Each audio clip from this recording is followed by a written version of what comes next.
Une balle géante dont la moitié du diamètre est de 12 756 km. Elle s'élance dans l'espace à une vitesse énorme de 68 000 milles par heure à peu près. Elle s'appelle Terre. Cette Terre est entourée d'une enveloppe atmosphérique de 5 couches composée d'hydrogène, d'oxygène et de gaz inerte. En même temps, elle tourne autour d'elle-même à la vitesse de 1000 milles par heure. Non, je ne parlerai pas de la majesté de cet univers, ni de celui des galaxies effarantes par rapport auxquelles la Terre compte pour un grain de sable sur le flanc de l'Everest, et des chiffres d'années-lumière dont les zéros ne peuvent être comptés. J'ai entendu beaucoup de paroles de païens dans ce monde. Ce que je n'arrive pas à comprendre jusqu'à présent est l'argument qu'ils n'ont pas foi en Allah parce qu'ils ne peuvent le voir. Je ne sais pas comment ils ne peuvent le voir, alors que moi, je vois tout le temps son œuvre, dans tout centimètre carré de cet univers autour de moi. Pourquoi l'eau est-elle une exception dans toutes ses particularités? Pourquoi la Terre tourne-t-elle à une vitesse fixe et à un angle précis de 23,5 degrés?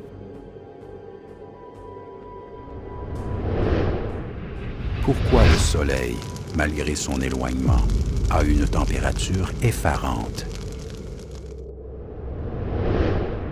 Pourquoi ces éléments et pas d'autres dans la composition de la couverture atmosphérique? En méditant ces réponses, vous verrez le Créateur majestueux se révéler clairement. La Terre tourne autour de son axe à une vitesse de plus de 1000 milles par heure. Si cette vitesse venait à diminuer à 200 000 à l'heure, nos jours et nos nuits seraient 10 fois plus longs. Durant le jour, la température continuerait à augmenter jusqu'à nous enflammer, et la nuit, elle continuera à baisser jusqu'à nous congeler. L'être humain ne pourrait pas organiser son temps et son travail durant ces phases de lumière et d'ombre trop longs. Pourquoi toutes les mesures de cet univers sont-elles ajustées dans l'intérêt d'une seule créature, la seule créature douée de raison?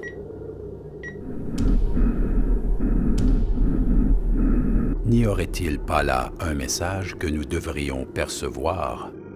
De même, pourquoi le seul liquide nécessaire à la vie est le seul dont la densité diminue avec la congélation et flotte? Si l'eau avait les mêmes particularités que les autres liquides, les mers et les fleuves se seraient congelés et les poissons et les animaux maritimes mourraient. Le Soleil, sans lequel nous n'aurions pas pu vivre sur cet astre, est purificateur et éclairant. La température de sa surface atteint 10 000 degrés Fahrenheit et sa distance à la Terre est d'à peu près 93 millions de milles. Cette distance n'augmente ou ne diminue jamais. Si elle venait à diminuer, le papier et le bois brûleraient de suite à cause de sa chaleur.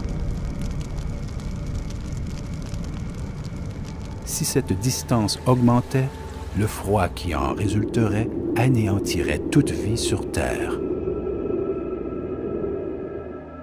En sachant cela, vous saurez qu'il y a un Dieu miséricordieux qui a organisé cette petite mosaïque, la Terre, de la façon qui nous rend la vie facile.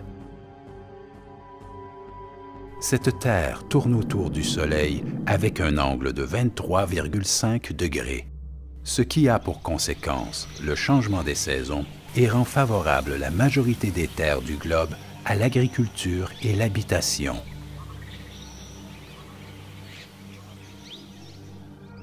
Si la Terre n'était pas penchée de cet angle précis, les saisons auraient été fixes sur toutes ses parties et les deux pôles dans le noir continuellement.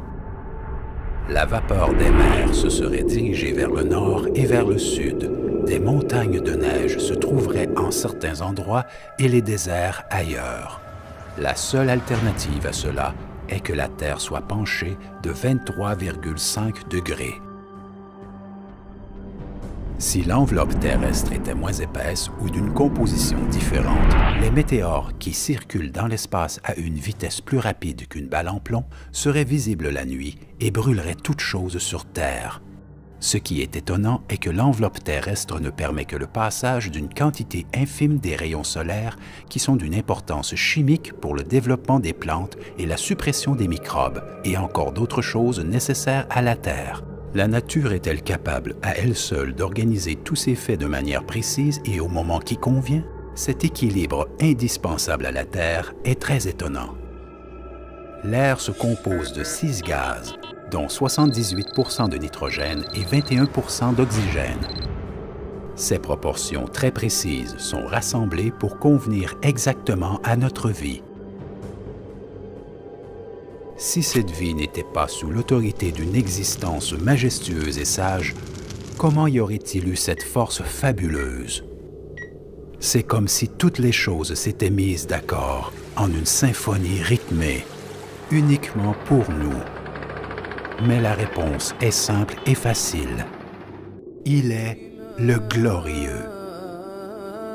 Il est le sage. Il est le majestueux. Il est le grand. Il est le tout miséricordieux. Il est le puissant. Il est le généreux. Il est le bienfaisant. Il est le glorieux. Le professeur de toutes choses, l'Auguste. C'est Allah. قل لمن الأرض ومن فيها إن كنتم تعلمون سيقولون لله قل أفلا تذكرون قل من رب السماوات السبع ورب العرش العظيم سيقولون لله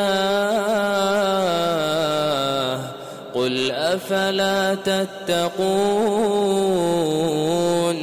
قل من بيده ملكوت كل شيء وهو يجير ولا يجار عليه إن كنتم تعلمون سيقولون لله قل فأنى تسحرون